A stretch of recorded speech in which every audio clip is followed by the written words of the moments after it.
So this is a space that all of the funding supported to make it possible. So this is the official Pediatric Retinal Research Lab, even though the whole floor is essentially dedicated to it. And so we've got an office for doing office things and meetings. We have basically just more wet bench or lab bench space. These are kind of fume hoods that kind of can be positioned anywhere. We have all the devices that most labs do. We've got lots of devices that use tips and we pipette very precise measurements of liquids, lots of liquid handling instruments. We've got typical things people might find in a chemistry lab. We got magnetic stirring plates and deionized pure water and pH meters and balances and just all the things you need to do in a lab.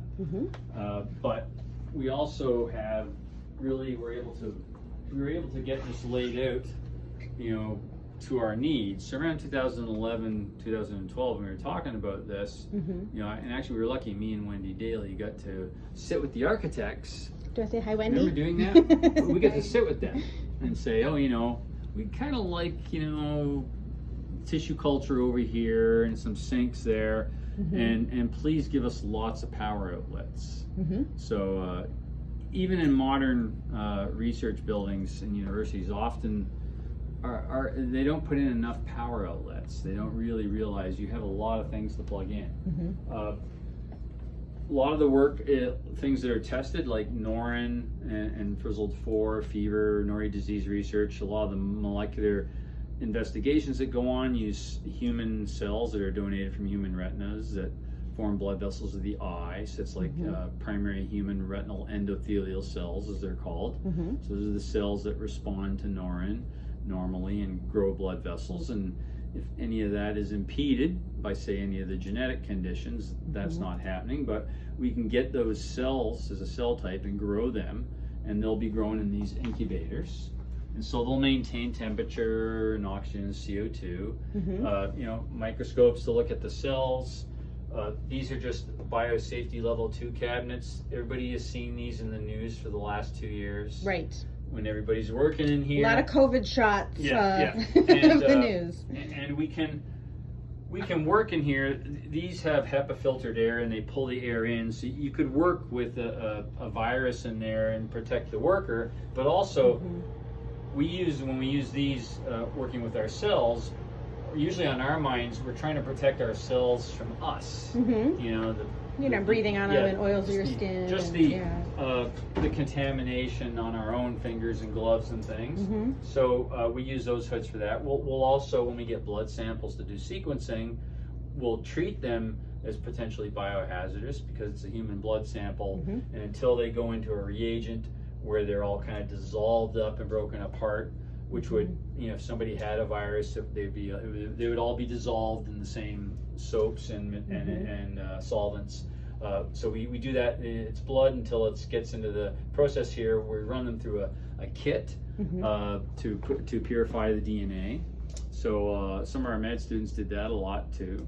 We've done that this year. Blood. Rima got to do some of that. Rima, do you want to talk to me a little bit about what you did in the lab? Sequencing. Yeah. Tell them what you did. Yeah, so my name is Rima. I'm a second year at Oakland University William Beaumont School of Medicine, and over the summer I worked with Dr. Mitton here in the Pearl Lab. And so at my medical school, everyone has to do some kind of research project in order to graduate. And since I'm interested in pursuing ophthalmology, mainly I really like pediatric ophthalmology, which is why I'm here. In the future, I decided to make my project about pediatric retinal disease sequencing. And so over the summer, me and an undergrad, her name is Gabrielle, she'll be here soon, we sequenced a lot of the samples that were collected pre-COVID time. And Dr. Mitton kind of helped us with the process. We learned all about sequencing and how to make sure that we can kind of really make all of the steps as efficient as possible so that it's something that not only we can do, but hopefully in the future other labs can do, and this can be expanded, and we can just make sure that everyone that needs sequencing can get the sequencing done and at a cheap price. And it was a really good time, What did you find to be the most surprising about the process? The most surprising is how attentive to details that you have to be. And I don't know if Dr. Mitton has mentioned this yet, but so when we ran our sequencing the first time around, we put it in the sequencing machine, and then within a few hours, or I think the next morning, we saw that like our sequencing results weren't where we wanted them to be. A lot of our clustering was suboptimal, and we basically had to like look back at all of our steps and figure out, okay, what went wrong here? And there are so many mini steps that we had to go through each little step one by one and kind of see what the problem was. We redid it, and we figured out that it was because of the plastic that the tubes and stuff that we were using was made of. So of all the things that it could have been, it was the plastic, which, you know, was kind of funny. But when we fixed it, we ran the sequencing again, and everything came out fine, and we got some variants in there, which was really exciting. So just all the details, like, you know, people being here, making sure that you're going through the protocol in the right order, pipetting the right amounts. So you really have to be paying attention to all those small little steps, because something as small as plastic that you use in the materials that we're using for sequencing can ultimately affect the sequencing results that you get. Okay. Yeah. What was the most exciting thing The most you've learned so far? exciting was definitely, so the sequencing run that we did, we found a pathogenic variant for one of the samples that we did. So it was really nice because it's basically one answer for one family, right? And that's just really exciting because, you know, we were here all summer. This was the one summer break that I get basically until I become a doctor, and I was here in the lab. So it was really nice to actually get like a result, and we're just going to work on that more, look at all the details of the genetic code, and hopefully come out with some reports for families with some answers for them. Okay. Do you want to explain what that means when you have an answer for a family? So when you go to talk to that family, what would you share with them? What type of information would they learn? What we'll do is in kind of what happens in research genetic sequencing, which, so you're not really, of course, as patients and families, you know, they've got their own medical information and it's private. And so samples that come over to our research site here, they're given a number, and we'll know the age of the number and the gender, and maybe this is a father sample, the mother, and the affected child. We'll know those relationships because how the variants get inherited, we use that information to help us figure out if we found the answer for that family. But that literally means that we will know what protein encoded by what gene. So if they had something that causes Norrin not to be made, you can get a base change that can put in what we call an early stop codon. So you don't really make the full template basically that's going to tell cells how to make the Norrin protein, so they don't make it. And so then you would lack Norrin, and you would basically have, you know, something like Norrie's disease or persistent fetal vasculature syndrome, which comes from that. And so that's finding a molecular reason for that specific variant, just in the people that have that specific variant. And then there'll be some different ones, and maybe in the same gene, different ones in different genes for different families. And because, you know, you can have an eye problem that's pretty severe and still be a living, viable human being walking around. There are a lot of people with inherited genetic diseases of the eye, you know, less so for something, say, in heart or some, you know, if you have a lot of variants that, you know, really cause a problem with development of the heart, you know, those people just aren't around. And so there's a lot of families that, you know, somebody's being born this year that is maybe a new founder of a new variant that just has arisen, and so there's always families that you might want to just sequence, and if possible find the reason, just so that their physician, so we'll give a report back to the ARC clinic that just says, here's scientifically what we know. It's very important in genetics to not oversell what you think you know. If you know this causes for sure the pathology, you state that, but you need to have a scientific reason for that. Not having any Norrin protein made is a fairly easy scientific call. Some of the other ones, they're not easy because we do have slight variations in our amino acid sequences in our proteins that are just kind of normal in the normal human population, but they don't necessarily cause a problem. And so, so what we know, we tell that and we communicate it with the proper language, so that the clinician reading that genetic report, they can decide what and how to talk with their patients and families about it. But I've been involved in some way around genetic sequencing since I was a postdoc at the Kellogg Eye Center in the late 90s, and they did a lot of human genetics there.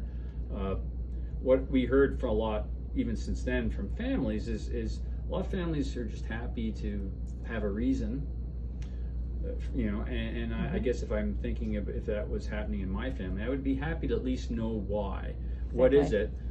Because then the clinicians too can start to think, and then the scientists they work with, you can start to think of, is there something we could develop to treat that? And you kind of really can't start doing that until you know the reason why. So it's a discovery process, but that's what we can provide back. The research end of it, because ARC has so many referred patients with these rather rare conditions like fever and Norrie disease and retinoschisis, they also have enough people for us to sequence so that we start seeing how lots of variants are there in our population and the different genes and how they impact. When you see them all as a group in a big table to study, as a researcher, you can learn things about it. So you can start to realize that, when the part of the gene that affects this part of a protein is really perturbed, it really causes problems, which just helps the biochemist understand that, that's an important region of the protein. And then they can do lab work sometimes, just making the protein and studying the protein as a biochemist to break that down more. So all these things kind of just cross-pollinate each other. Yeah, they'll layer on top of each other.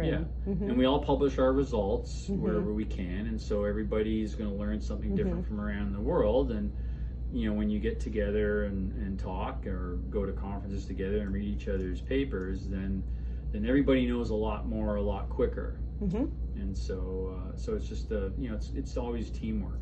It's teamwork internationally. It's teamwork within the country. It's teamwork of people here, because me and Wendy do things, and our med students are doing things, and if one or two people had to do it all, it would just be very slow. As well. So more people makes the opportunity to accomplish more much faster. And then over in the clinic, staff over in the clinic, have their clinical duties. If they're going to be managing blood samples to get sequencing, somebody over there has to sort of take time within their working days to do that work too. And, sometimes they stay past 5.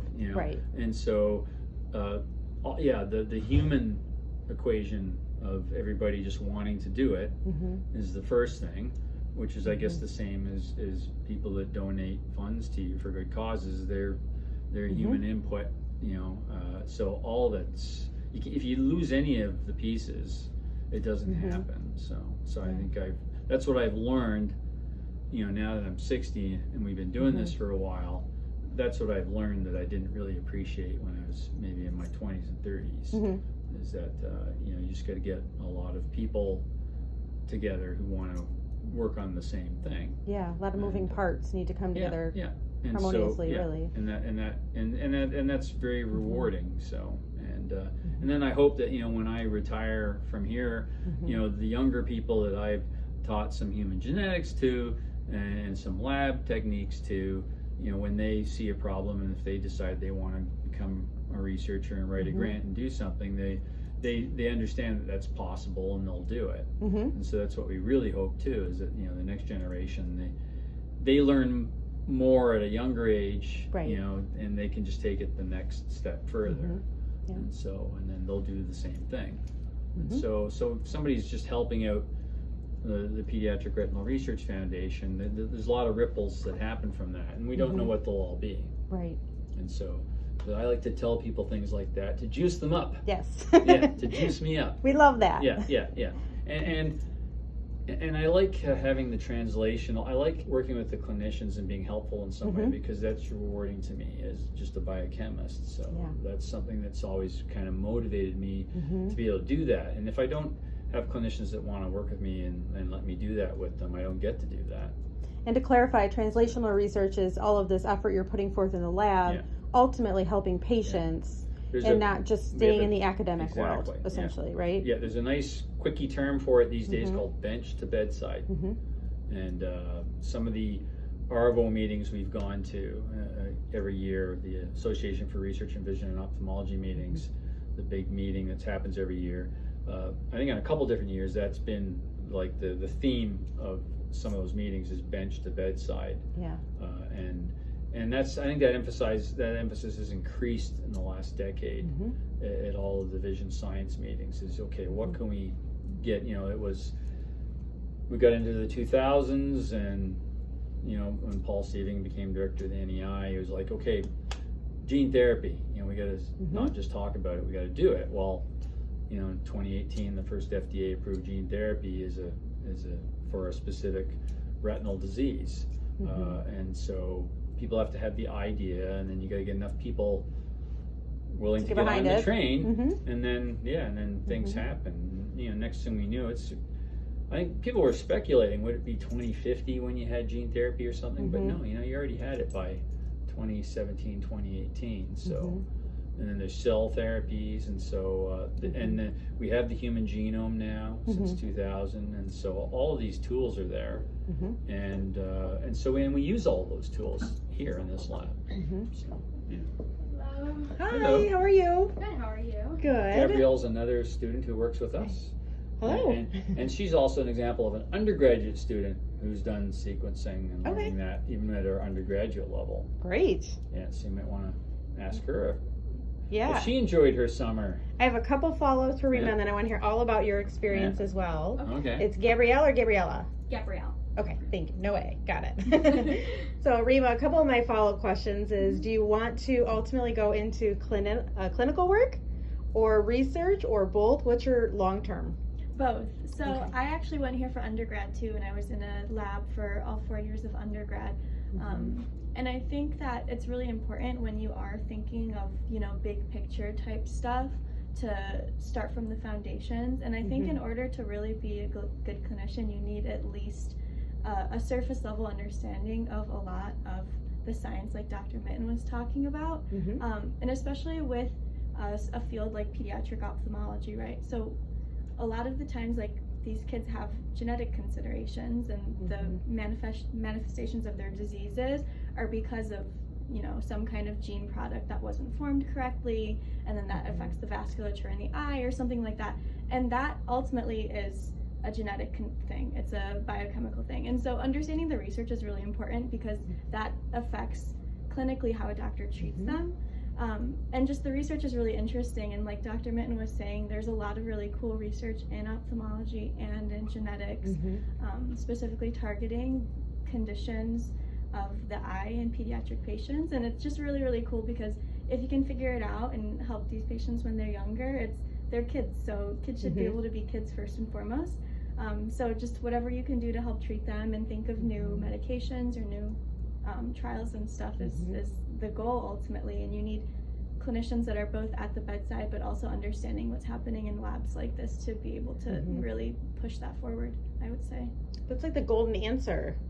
You can, yeah, she's very good. Just keep. I was gonna say, she can come on our talk to the students. ARC team too. Like, we want to keep her around here, so we got to figure that out. So, I don't have a follow-up, because if you said clinician, I was going to ask how research would impact your clinical work. But if you want to do both, you already understand that bridge and have already made that decision. So that's great. And actually, this is something I've never told Dr. Mitton either. But when I graduated undergrad, I was super torn with the whole, am I going to do a PhD or am I going to go to med school? And my research mentor at the time, he's actually at the university, his name is Tom Raffel, but he told me, you know, you can get an MD and still do research. Like, don't feel like if you commit to being an MD, you never like get to look at research ever again.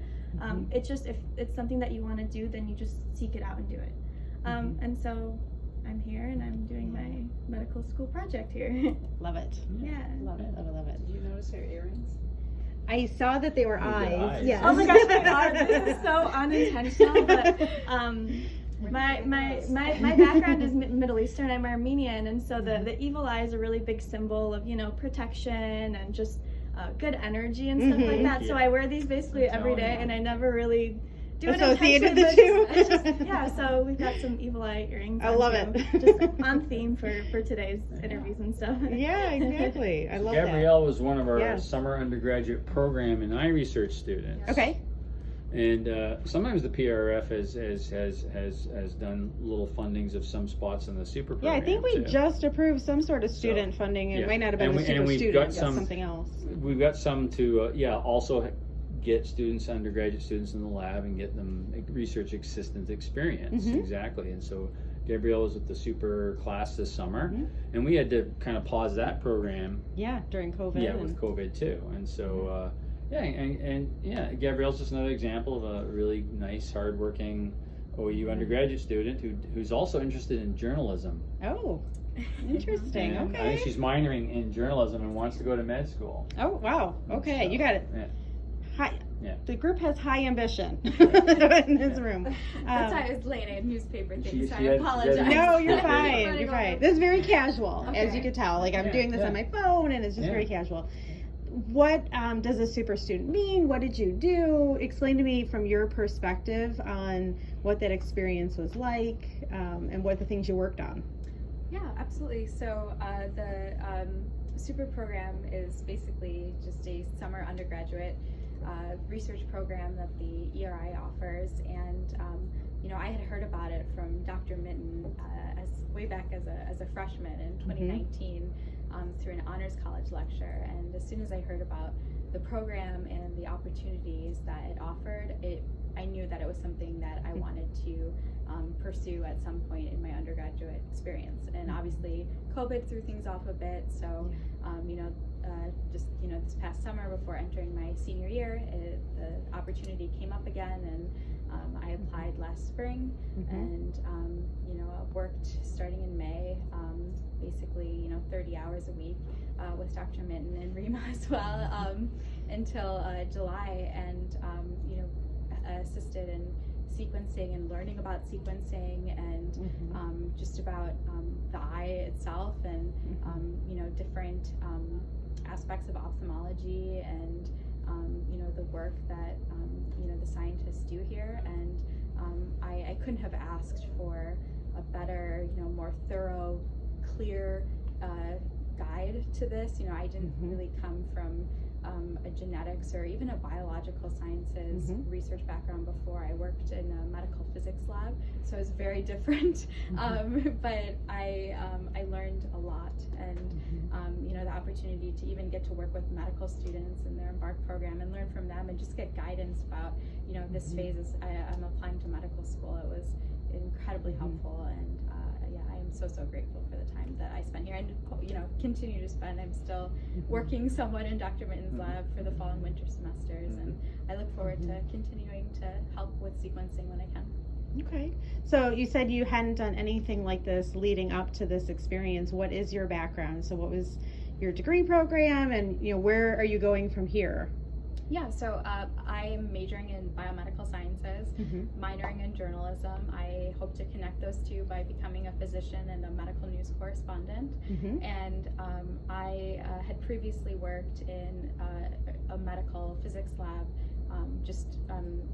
working on articular cartilage, like biochem analysis and imaging.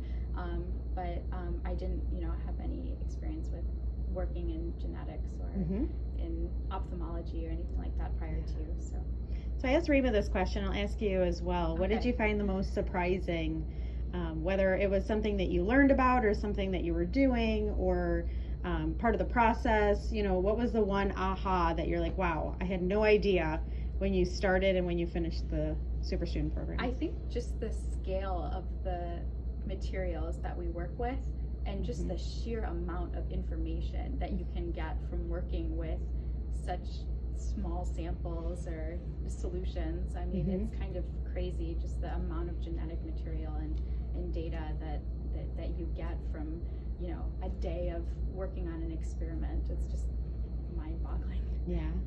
What's the biggest challenge? I think that, you know, for me, it was just the getting used to the process and the routine of sequencing. You know, you have to be very detailed, and you have to be.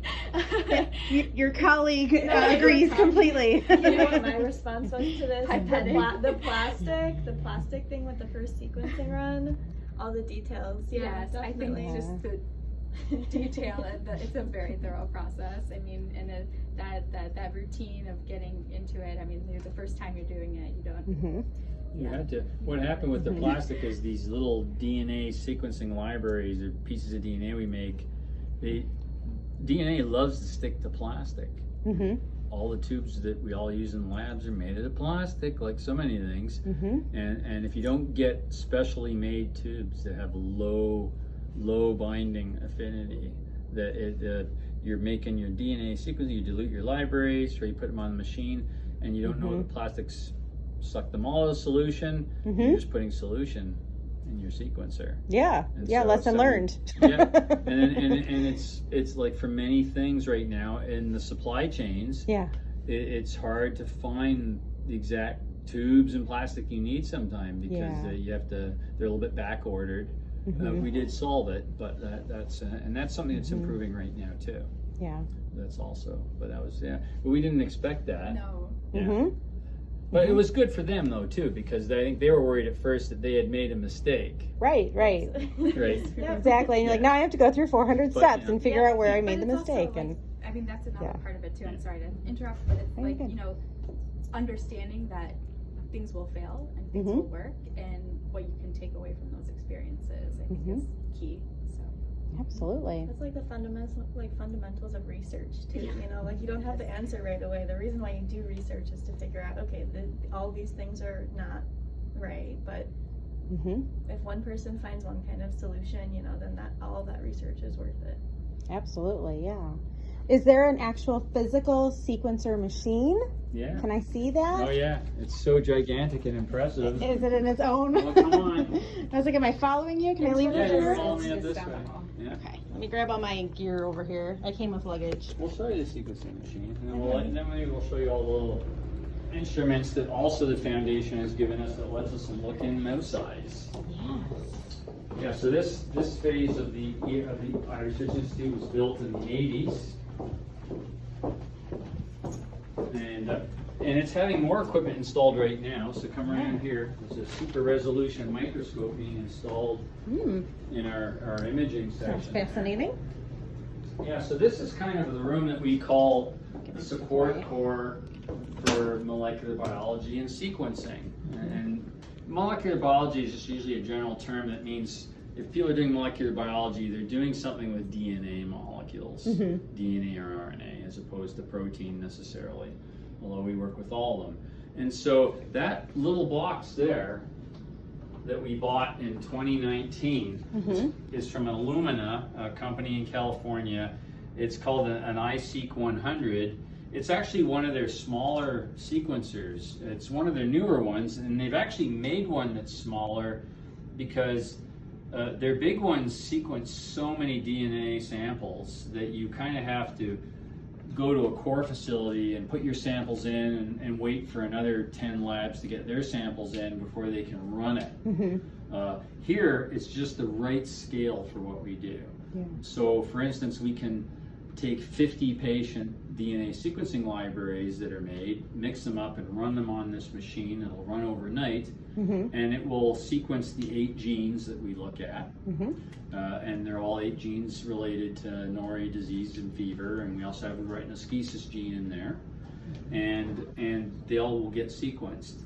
And we'll have the results for everybody basically the next day as data files. And it's about, you know, the human genome, we all have about 3 billion bases of DNA from mom and 3 billion from dad. And so this sequence is in total about 1.9 billion bases overnight. Wow.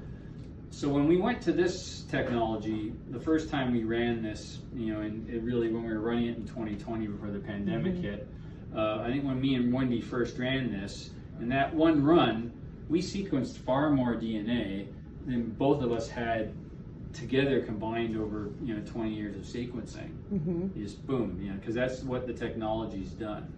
And so it's really nice. It has a little cartridge, and these kinds of machines are basically they're kind of microscopes. They look at the DNA on the surface being synthesized with these tricks to give off flashes of light to read the genetic code. And it also is like chip silicon technology.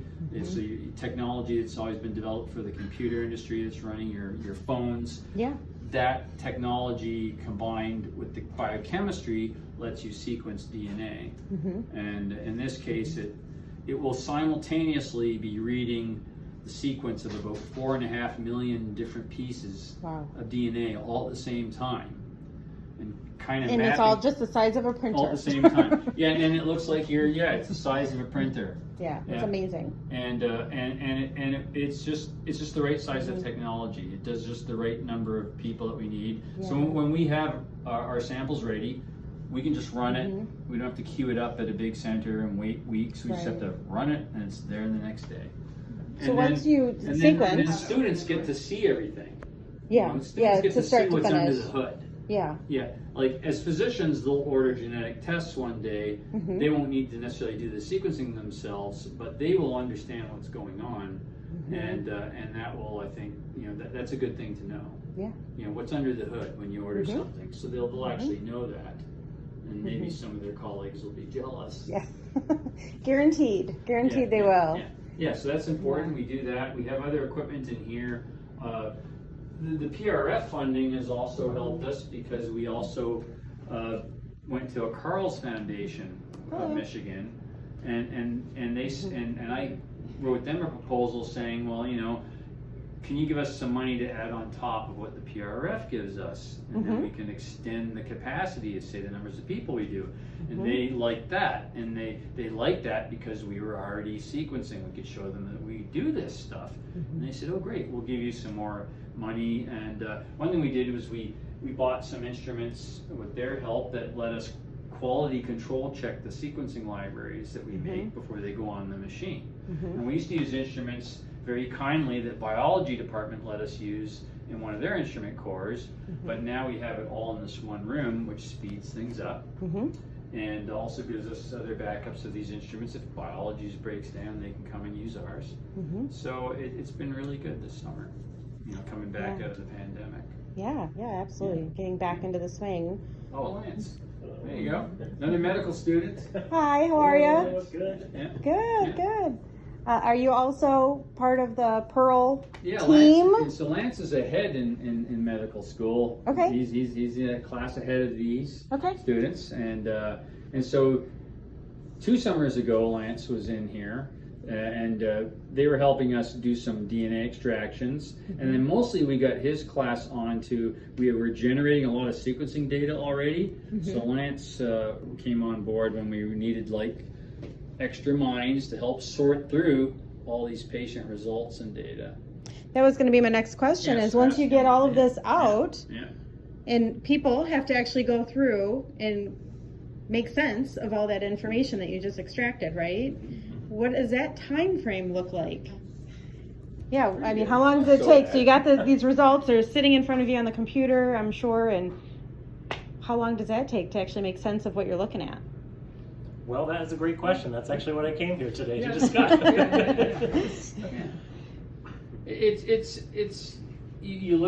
get these. What we get is a report from that instrument that tells us in the genes where we're sequencing, and I think it's about 32,000 bases of DNA per person. It says what is different from a reference genome sequence, which you presume is mostly a normal genome sequence with all functional proteins.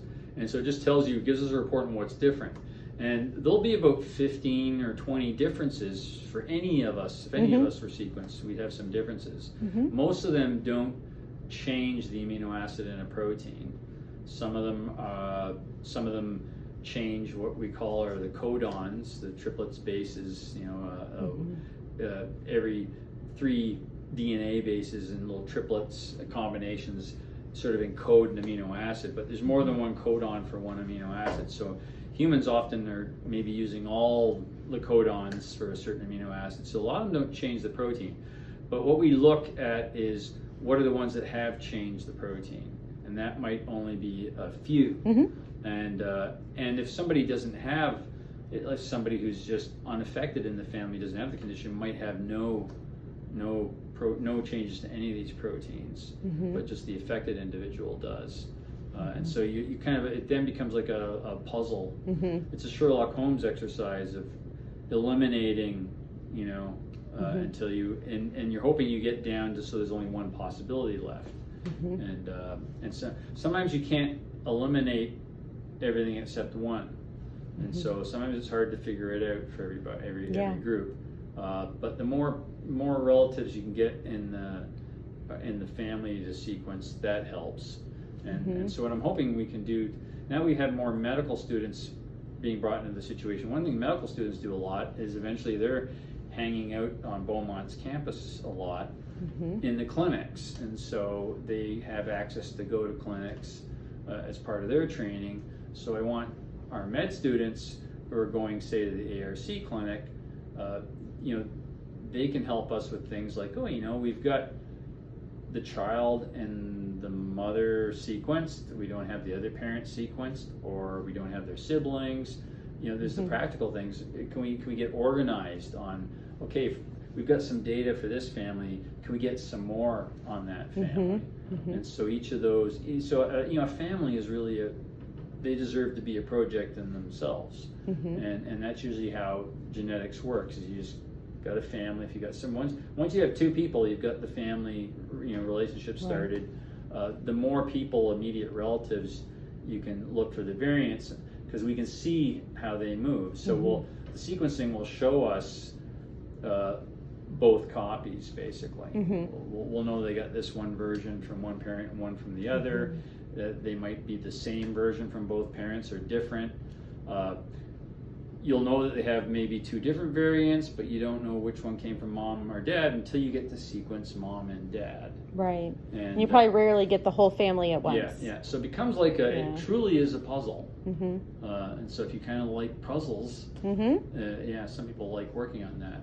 So so that, having a lot of smart people to help out will help to speed that up. Yeah. I'm so sorry to interrupt. I have to head back to Okay. the newsroom. It was so nice to meet you. Thank you for coming. Nice seeing you both. Take care. Yeah, absolutely. Yeah, but that's the little box that gives all the answers. So. Yeah, it's amazing. Just this It little basically tabletop. runs Windows in there. Yeah. And it runs a lot of programs that are kind of just non-graphical that are running on it. In the I don't know if you've ever. I don't know if you're old enough to use computers before they had graphical user interfaces, but under the graphical user interface is just like the command line stuff. So there's a lot of programs on there that the company's designed on there that run routines. But basically, once we get it going, we just have to tell it what all the samples are and what we name them, and it goes. And so when we make these sequencing libraries too, we kind of do these.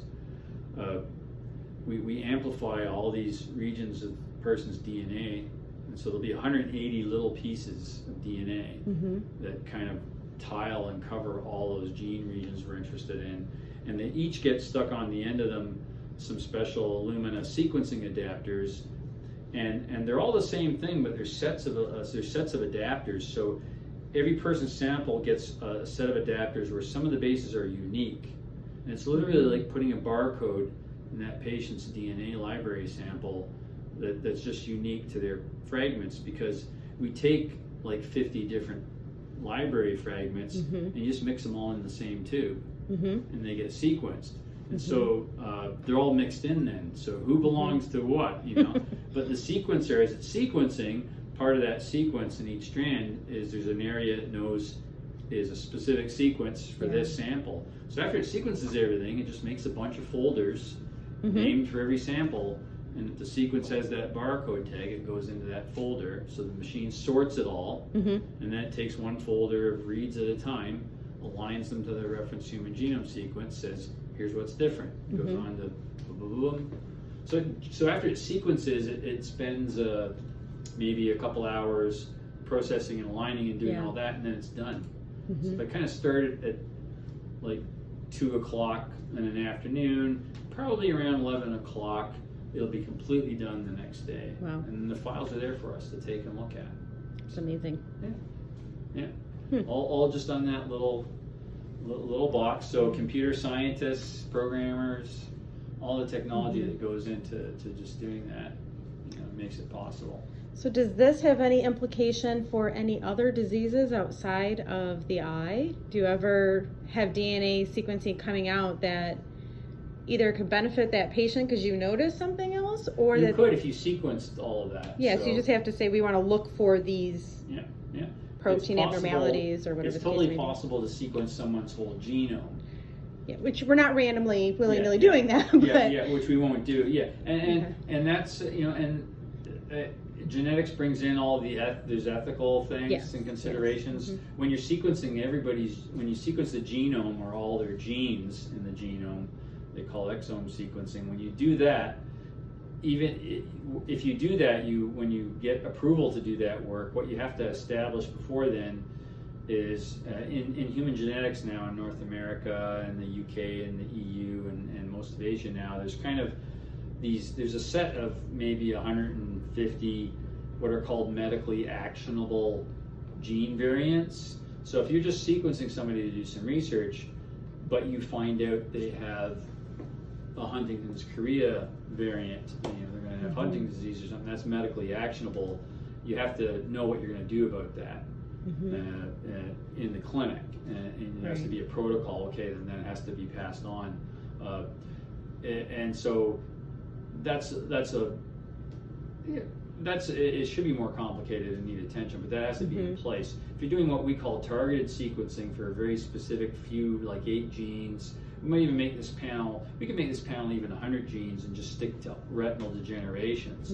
But when you're just focusing on those, it's ethically easier to do the testing because you're not going to run into accidentally discovering that they have a breast cancer susceptibility or a susceptibility to Huntington's disease or ALS or something like that, and so you just are doing it. So it makes it less complicated and facilitates setting it up to do the sequencing and pleasing the institutional review boards that have to oversee and approve the human subject research.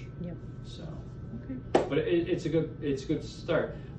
It's nice because basically any normal biochemistry lab at any college or university could partner up with a clinic that had maybe a focus on certain patients.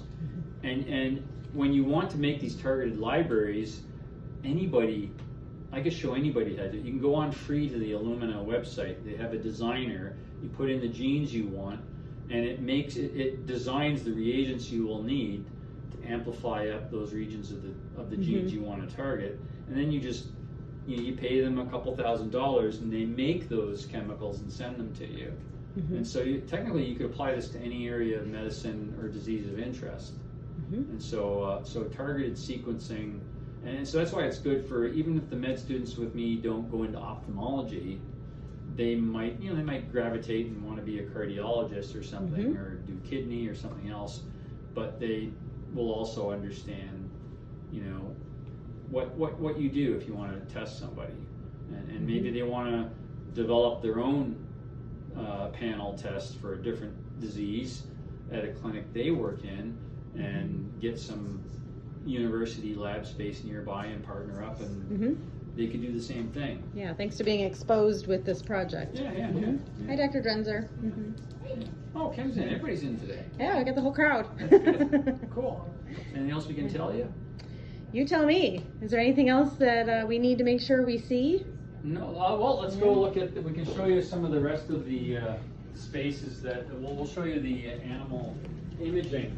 How are you guys? Hey, good. How are you? Good. So, and everything's being renovated a bit here. New floor.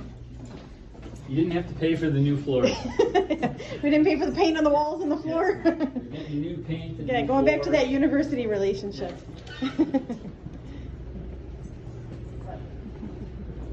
Yeah, so many of your families and patients probably have had Dr. Tracy do fluorescein angiography on them to see their blood vessels. And you get to see the blood vessels. They put a fluorescent dye in your arm and it glows.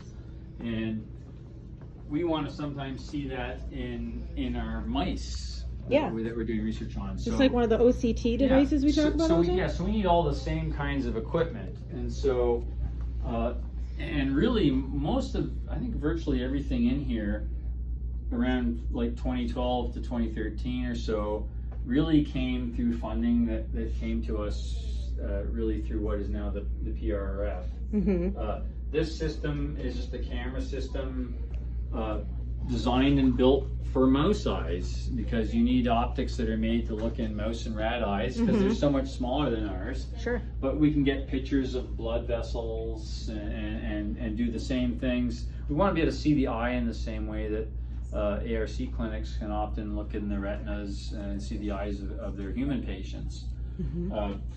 We have a surgical microscope, because sometimes we're testing ideas out in an anesthetized mouse eye. I got to inject a drug into a mouse eye, and it's a really tiny eye, and so we have just a scope to do that. We can record video on it at high resolution if we need to teach people things. This instrument here, in this dome, this instrument is just a human ERG instrument. So I can put a little thread electrode in your eye, flash some light, and we can see your photoreceptors do their electrical activity ERG testing. It's kind of simple, similar to getting an electrocardiogram. They can see the electrical activity of your retina. This is actually made for a human being, but this is made to, we anesthetize our mouse or rat, and we put them on a warming pad, and this swings down over their head, and we flash them, and we can test their ERGs. So that's another research tool. This is another research tool adapted from humans called an optical coherence tomography.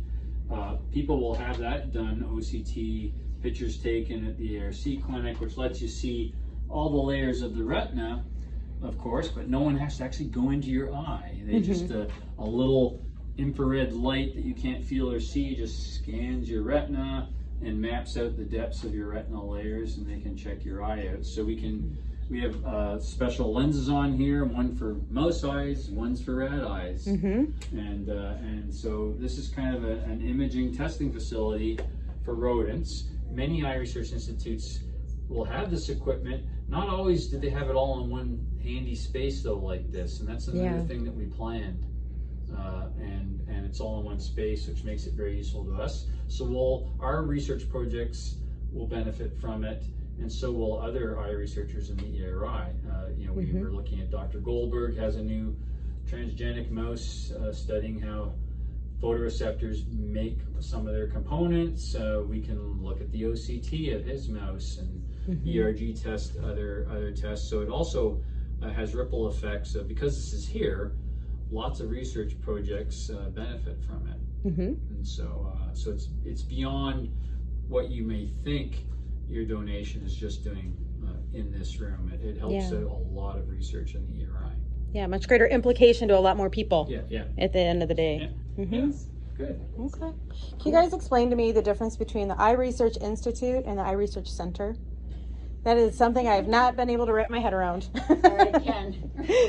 You're on. This is your toughest question. I don't have to record this word for word, So but the Eye Research Institute, so we're just a unit of Oakland University, like other departments are. We're kind of almost like our own school, actually. So the ERI director is he's kind of a hybrid, he or she, depending on whether we've had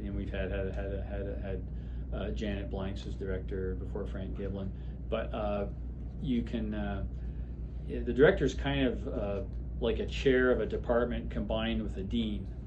So they report directly to the provost. A lot of our larger schools have a dean. So the College of Arts and Sciences has a dean, and they have a lot of departments: chemistry, biology, everybody else. So, but we're a separate academic unit, much like a chemistry department or a biology department is, and then we do eye research, and so we're faculty that just really do eye research, and mostly research teaching. And then so the Eye Center, I believe, has been kind of created over in the medical school Okay. to get a focus on vision. And so it's really kind of at its start, but officially Dr. El-Shabrawi is its first member, a faculty member, and he's also director of the Eye Research Center. And then we have, most of us in the ERI, I think all of us in the ERI are adjunct, probably cross-appointed professors within that in the medical school. And so that's kind of the relationship right now. It's where that clinician and research All the meets, lab research ultimately, part we is- keep talking about. The idea is to promote that and to grow that, but really based on the model that's already kind of started here, because the ERI had a relationship with Beaumont Ophthalmology since the 80s. I believe Dr. Tracy set that up with then director over here, Dr. Reddy. They agreed that we would go over and we provide basic science lectures in the residents' grand rounds, and Beaumont clinicians would give clinical talks over here, and that was kind of a relationship that's been going on since before I got here. And so, and then Dr. Tracy was always interested in research, and all the people that came into the ARC to work with him, like Dr. Drenser and Dr. Capone and everybody, he gets them hooked, I think, the same way, which is why he wants them, is he recognizes other people that are interested in doing that. And so we just have opportunities to talk through those kinds of organizations, and then you start to realize, oh, maybe we can work a little bit together. And so, and it's really just kind of serendipity. Dr. Drenser's sequencing patients. She's already working with Wendy. They get a little lab space with a grant to do some stuff. They're looking at variants of frizzled 4 and what they do in cells. I had a certain way to test things like that in cells, doing gene expression stuff. You start to collaborate on doing little things like that. You get to know each other, and then I just got sucked into it full time. I got sucked into which is good. I want it to get. I was like, I think you might have went running towards that a little bit, good. though, right? It's like fun. It's very motivational. It's like, oh, this is like applying your science to real world problems. And when you're just a scientist at a bench, you can write about how you think there's applications for what you do, but you need somebody to help pull it out. And so that's what I found. Always working, with the ARC physicians, is, they're likable people. Yeah, and they talk, and Dr. Tracy has good ideas, and he can talk you into just about anything. Yes, you can. You can't say no to Dr. Tracy. Yeah. Whatever he asks, Yeah. you say yes, absolutely. Yeah. Yes. And he's very positive. He doesn't see. He says, he sees challenges that you have to. But he immediately he's going, how do we scale that wall? And that's a good attitude to have. It rubs off on you, and it makes you feel good to go to work. So that's why I like it. Yeah. I'm very selfish. I like enjoying my job. Yeah, it's crazy concept. Yeah, so I'm glad I'm mixed up with ARC and the PRRF and everything. Yeah. So, because when you think now, it was just an idea, and 2011, this used to be at Oakland University. This was where animals were. Yeah. Because they didn't have a biomedical research support facility. This was all tiled floors, angled with drains, and there were cages of rabbits and rats. And they were gone by the time I got here in 2001, because we had a different animal care facility. So this was kind of a utility space. It was used for all kinds of things. The janitors had a room. There was an HPLC hidden in it. We were hiding stuff in it. And we renovated it to this. Right. To become one of the most useful, productive workspaces in the whole floor. Which goes along well with the imaging facility that's up there now that Dr. Goldberg is managing, and our cell analysis and culture, another shared facility we have up the hallway. So we have a lot of, they really all go well together, which is helping attract, new vision scientists that are being recruited right now. So, so to get more faculty on the medical school eye center side, where there's recruiting going on for a position there right now. And so if you have eye researchers that have good resources, then other people might want to come and work with you. I want to go where all the tools are. You don't want to just everybody absolutely. to retire off from the first generation, and then it would go away. And so that's important. What did pre-Pearl Lab look like in terms of foundation research? Did you guys do any research before the lab was established here? Oh yeah. And Yeah. where was that, or what did that look like? My lab and the lab next door, Dr. Drenser was using some of that space for a while, and then right now, you know, we also, there's a small lab that Keragen Therapeutics just rents and does protein testing on. Well, it's nice that they're right here. Right. Yeah. Oh, exactly. Makes life a lot easier, I Yeah. imagine. Yeah. At first, they were going to do a lab maybe farther over in Ann Arbor, even, but then we kind of were realizing. It didn't make any sense. Yeah. Because, you know. Just, you know, We kind of have everything right here. you kind of talk and said, just let's, you know, rent some space or something. If the company does it there, then, you know, I didn't have to, like, me and Wendy didn't have to drive protein somewhere. Yeah, 45 another minutes town. away. Yes, just like 20 feet away At from least, each other. right. Yeah, I'm just thinking Ann Arbor, you know, yeah. Yeah, Yeah, and then that's minimum. handy, just for any time we got to talk. And then if, you know, Kim's a busy clinician, but, you know, she tries to regularly come over here and meet with Wendy as well, rather than just do Zoom meetings all the time. So it's nice, because when Dr. Drenser comes here, I'm here, Wendy's here, you know, Dr. Tracy would too. We can use this office or not. A lot of things have been worked out in this office, Yeah. just talking. And that's, it's hard to find time for us to get together. You have to make places and reasons for us to bump into each other, Right. and then we can, people have ideas, and some ideas you're just having ideas, but some of them have come to fruition. So Dr. Tracy and Dr. Giblin thought, well, maybe we should make something like a pediatric retinal research lab. And that's an Here we idea that's go. happened. Yeah. As we were working, we thought, well, maybe we should get sequencing going, and with the new technology, and that's going now. And so some of them take off. Having the tools here that Keragen could also, if we're testing things with Keragen, we're doing the mouse model testing. This is the imaging and ERG equipment that we're using, and so all of those things are possible because this is here, and it just none of that stuff we wouldn't have any of that stuff. Wouldn't have Norigen being developed. Wouldn't have sequencing happening right now without this stuff. Okay. Yeah. Wendy, I haven't asked you at all. How do you fit into this picture? It's super casual.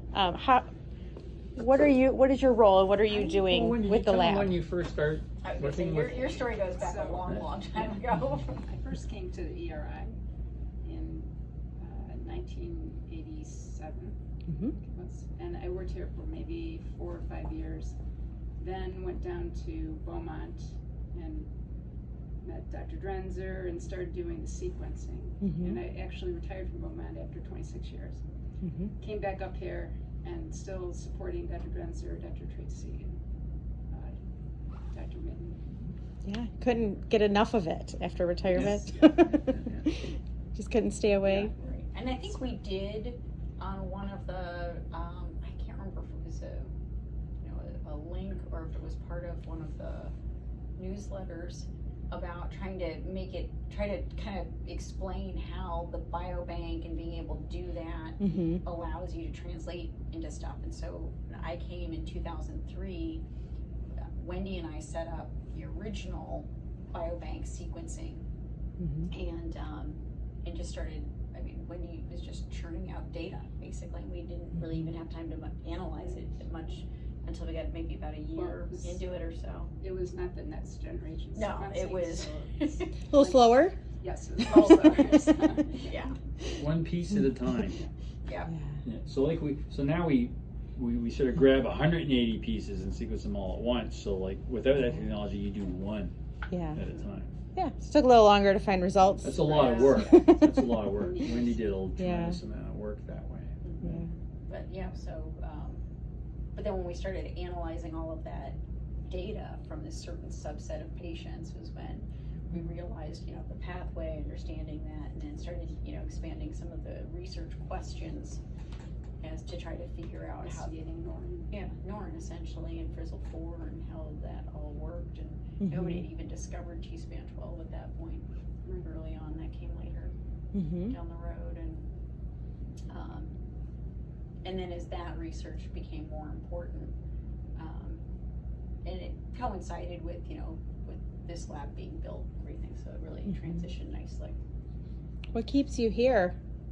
You've been dedicated for a long time in one space I like with a working. lot of great team members. Obviously, you and Drenser, Dr. Drenser work together very well. Just what Ken said, it's exciting. Yeah, it's fun. It's fun doing good. It's nice to come in every day and like your job. Yeah. It keeps you, if you're curious, you want to know the answers to Mm-hmm. these questions. Mm-hmm. Well, and And also, hopefully it'd be an impact, so right, I was they- going to say, yeah. so one of the big benefits is that we have more flexibility to pivot. So one of the things that I didn't like about pure academia research was that you tended to get in your niche, and it was it's hard to get out of it for a lot of reasons. One being that there's safety, right? I mean, if you are dependent upon making sure that you are always grant funded and have support, once you're established, it's easy to kind of keep that train running. So it discourages people from branching away. On top of that, the NIH doesn't really like it. They say, "Well, you're out of your lane. Your expertise is Your over expertise is here. over there. Let me Get pay you back for over." that." Yeah. And so one of the things that's unique about this is that there's a lot of flexibility. So you can quickly say, this is going to a dead end, and abandon it and make a turn and readjust everything. So that's a uniqueness and I think that speaks more to the ERI than anything else. There's a little, I don't know, bohemianism of the ERI compared to like traditional institutions. Yeah, researchers here are kind of used to following their noses, and they're left alone to do that, and which is okay. You can you have to find ways, like Dr. Drenser said. Sometimes you have to, if you're changing your area a little bit, you still want to get funded in the new area, Right. And I have managed to do that too. Yep. And I'm thinking, and it might be loosening up a little bit, but Dr. Drenser is definitely right, especially like about time when I would have started, like in the early 2000s. You kind of like somebody studied a protein and they just studied that protein like their whole career, and they or what interacted with it, and they didn't move away from it. Working with like Dr. Drenser and Dr. Tracy, because what we think might be a problem might not even be actually the real issue that clinicians are facing. Yeah, that was the one thing we had talked about earlier. Is Dr. Mitton mentioned people in the clinical work can say, "This is what I'm actually facing today. These are what the problems are right now," as opposed to what you're guessing. That really isn't. Right, that's not an issue. It's a true academic question, I guess, rather than actually translation. Right, and it also goes back to, I think, one of our more recent meetings, we talked a little bit about, and I know it created some confusion, but I think, being here, you kind of understand it more, is when I was talking about that, and we've done this in the past with research, what the foundation can do is fund a pilot study, because then you can get that preliminary data to then go after bigger funding from, NIH or bigger. Yeah, bigger the grants. foundation's not currently in a position to fund an entire research And it project. actually would be kind of, I think, at this point, inappropriate for it to, but you can certainly do something, that's a To launch it. $50,000 project to get the data, and then You need that preliminary and you need data, that. So right? that's kind of the Yeah, catch-22. I think that also people don't,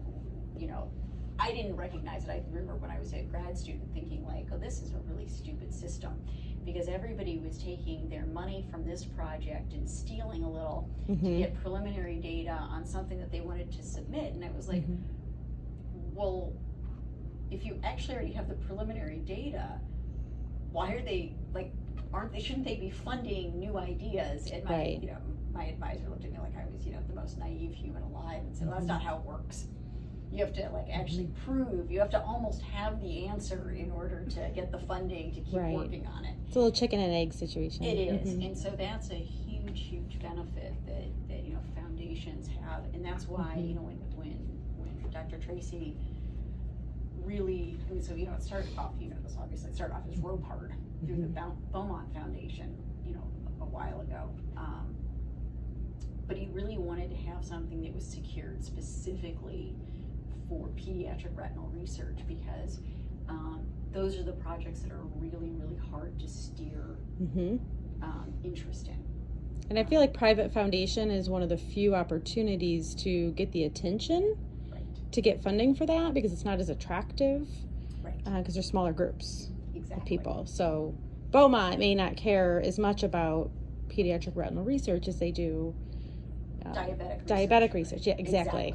That's exactly right. And so this is a real opportunity for lots of, and a lot of these projects aren't going to go anywhere, but again, if you're doing it in small targeted pilot studies, you can take the results and pivot. You can say we're on the right track, or you can say, we got to go this way. Right. Which I think is I think it's important for people who support the foundation to understand that since most of them have either a family member or child or a close friend that's been affected by a rare disease, there's frustration in being able to get people interested in that. I always think of, I'm dating myself now, you guys won't know this because you're too young, but Lorenzo's oil, which was based, on parents who just were so frustrated that their son had a rare disease that nobody was interested in studying. So I think one of the best things is the potential for the patients and the donors essentially to say, we'd really like to see something in this direction, and how are we going to make that happen? And so that's what, kind of our new thing, which we talked a little bit about coats. Coats is it's a rare disease, but it's not totally rare, and it's very frustrating to parents because nobody understands it, nobody really knows how to manage it, and so one of the things through the biobank that we've just recently started collecting is some blood samples that might potentially give us a clue into that, which I think would be really a neat thing to look at. Well, we talked a lot about the why for patients, and sometimes that in and of itself provides tremendous comfort. At least I know why this is happening, even if we don't have a solution to fix it or solve it yet. So that goes far too, and that's funded by donors. It has to start there. It has to start there. Okay. So Rima, what would it have, what kind of impact, and Lance, you can answer this too, would it have made if you had 10 students working next to each other on the same project? Yeah, so this is something that I've talked to Dr. Mitton about, Dr. Drenser a little bit, but with COVID for the last few years, there wasn't really anyone here. But there are a lot of us at the medical school that are interested in ophthalmology, and even if someone's not interested in ophthalmology, if they're interested in any kind of research or genetics, it's nice bringing different people, like researchers, clinicians, medical students, undergrads, techs, together, because everyone has a different perspective on things. And also, like, we're in medical school, we have to study 50 plus hours a week. We have exams every few weeks. Once we get to where Lance is at, we have to be in the hospital all the time. And so when you're working with a lot of people and you're always, every single step along the way, kind of making sure someone else knows what you're doing, then you have some kind of like passing on of information and sharing of information. There's no point in someone being here for 50 hours and not telling anyone anything, because it starts and ends with them. So 10 students would be awesome, because you can share the work, you can, meet once every few weeks, touch base, and if someone, has an idea, then you bring forth the idea, you go from there, and it's just nice having more people on literally like anything, not just here, but just in general, the more people involved with something, the more momentum you can get, the more ideas come to the table, and just the more potential with moving forward with progress. Do you have anything to add, Lance? Well, she pretty much said everything I was thinking of. I would echo all of that. When COVID was more severe, it was just very difficult to get work done. You can't have as many people in the same space, all these rules, and just to think that the idea of having more students working on a project, I would definitely agree that you get more momentum from that. You create a bigger community. There's even more accountability there. So yeah, I'm all for it. It'd be good. Yeah, I'd like to, and because they're so busy. Almost one thing I got to find out ways and places for them to just get a tradition going of all the people doing the eye stuff with us. They might just have to get together on their own doing things without us being around. Maybe even do like a I don't know, like an embark consortium or something. So that's a really common thing that they do. But now we can do this because we've got a bunch of med students and we're allowed COVID's to, released now. We're back in action. Yeah, so that's one of the key things that is a priority for me right now is getting them a chance to hang out more with the clinic because they want to. I'm sure they're very interested. Research and they also need the clinical touchstones and more ophthalmology touchstones than they would get otherwise because ophthalmology isn't a mandatory rotation. Although but it is in their school, in their med school, they do get a mandatory we have rotation. more ophthalmology than almost any other medical So we'd be foolish for not capitalizing on that. Well, the other thing too is that, especially for med students, more so I think than almost anything else. Like when I was doing my PhD thesis, I really, really wanted, because I was in an MD PhD program, I really wanted my research to have like a clinical question that I was answering, so that I would understand and I could have like kind of a more, in-depth, three-dimensional understanding of it. And I think that that's one of the things, going way back to our old sequencing, we would almost always have some, a couple of medical students who, and this, we had paper charts, we didn't have electronic records. And, like once a week or so, or, once every couple of weeks with boxes, paper charts, and going through and reading the charts and decipher exactly, which is, it's an art. And, but I think it was really meaningful to the students because it wasn't just like, well, here's sequencing, here's more sequencing data. I have no idea what this even means. You could start to see the clinical pictures and the affectations. And so for medical students, even if they're not interested in ophthalmology, I think it really bridges a big gap that you actually don't get much exposure to. I mean, even now, even in, what are considered, collaborative institutions, research is research and clinical is clinical, and there's really not a lot of meeting of the minds, and so this is a unique opportunity, I think, for students to be able to do that, and having a reasonable number working on it is nice because it gives everybody flexibility. So everybody's gonna have times where they just can't do anything other than be on their clinical rotations, right? Maybe eat and sleep when they can.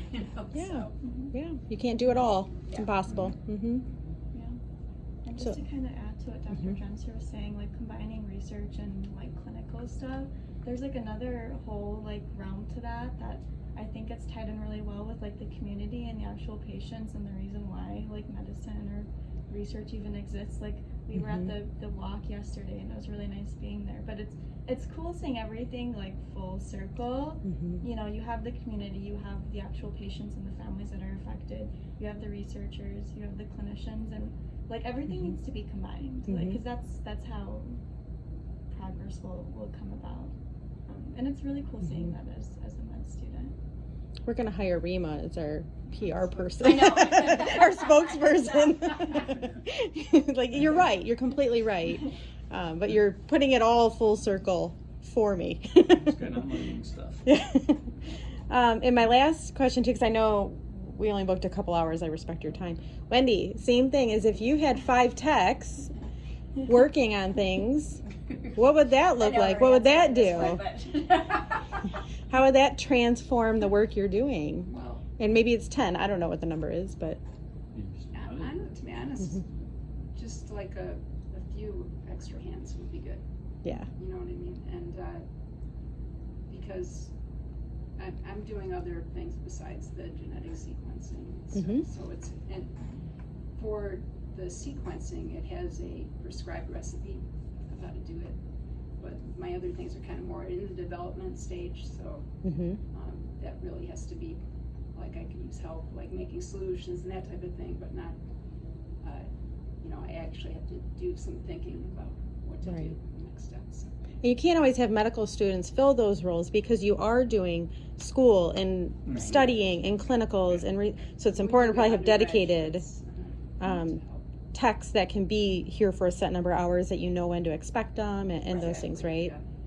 Yeah. It has to be somebody that's, has the time available, has reliability, has some background already, kind of an understanding of those, of what they can do and what they can't do. Yeah, like me walking in is probably not that beneficial, but somebody have some baseline of research and science and ophthalmology is probably incredibly helpful. You have time. I was gonna say The the summer have program time. really helps because the students have the full, 6 weeks or 8 weeks. Yeah. And Yes. then they can get trained really good. Yeah, that's And the during super student the program. undergraduate. Yeah. It's like Yes, and then Gabrielle. they can volunteer during the year and they're Just already come in. trained, so you can just tell them what to do when they come in. Yeah. If Gabrielle Yeah, had a day, if we had to make some sequencing libraries, she knows enough that she could come in and help us make sequencing libraries in a day or something. Because they've done that. And Right. So, and a med student could do that too if they happen to accidentally find a whole day they could spare. Yeah, I'm sure they're around a lot. Yeah, Just yeah. full days available. But then, what I like about the genetics too is I realize for medical students is, a lot of it's the data, it's the analysis later on. And what I'm hoping is really to get more formal access for these people with the ARC, and ARC used to having them around digging through medical records and things too. Because that's another part of it, is just keeping all the medical information organized. And then often we just are double checking information, that we haven't mixed up anybody's information. Before Don't need to tell person A that they have person B's problems. A lot of practical things like that. Yeah. And plus, I figure this medical students like the opportunity to go into medical records and see how they're set up and how to interpret them, and probably, I guess they're not handwritten anymore as much, but Which is a plus minus. Yeah. Because, so part of the problem we have with the electronic health records is that there's a lot of defaults. So it kind of fills in, and depending on who did the chart, who the scribe was, how OCD the person is, some of the charts are nonsensical. Like, you're like, that's very interesting. That is. Makes no sense. That makes no sense at all. And so, so there's practical. Yeah. It's practical Yeah. experience for them that I think they can also get there. Yeah. Yeah, because the benefit of what the paper charts were is that the pertinent information was written. Nothing's going to be defaulted in. Right. And so, people wrote down what they thought were the highlights of the exam, and now you have like a bunch of background to get through to be like, well, what did they really do at this exam here, and what did they find? So it's a little more. That's interesting. Yeah. Mhm. Yeah. There we go. Yeah. Makes Well, and sense. it's also, it's a little off topic, but it's worse, but you guys are going to clinical work. I used to laugh when I was a resident because everything was handwritten, and, the insurance companies put in auditors. They're always looking for overbilling. Everybody's overbilling. And they couldn't read anything. And That was I my remember first one of thought. the auditors coming down, and she was so frustrated, and she's like, oh, I can't read anything. How does anybody read these notes? And I was walking by, and I was like, I can read them. And she goes, well, then I need you to sit here and go through them. And I was like, yep, nope. And I kept going on. And so there was a little bit of protection too, because the auditors really, to be honest, couldn't tell you what was in the chart. So part of all of that background noise that you get in electronic health records is because now auditors, they can read the notes. So keyword searches probably to a degree. Well, it's actually almost checking the boxes. So it doesn't have to make sense. It just has to have something there. So all of these electronic health records are set up to default so that when an auditor comes, it's a complete record. But it means that there's a lot of nonsense in there because, you know, let's say that I am seeing, you know, little Johnny, my fever patient that I see every 6 months and have seen since he was born. Well, I'm not filling in all the defaults. I'm filling in what's pertinent to this exam from last exam. So, Yeah. you know, if you, it's, yeah. Yeah, everybody's so much charting. Yeah. I Yeah. Start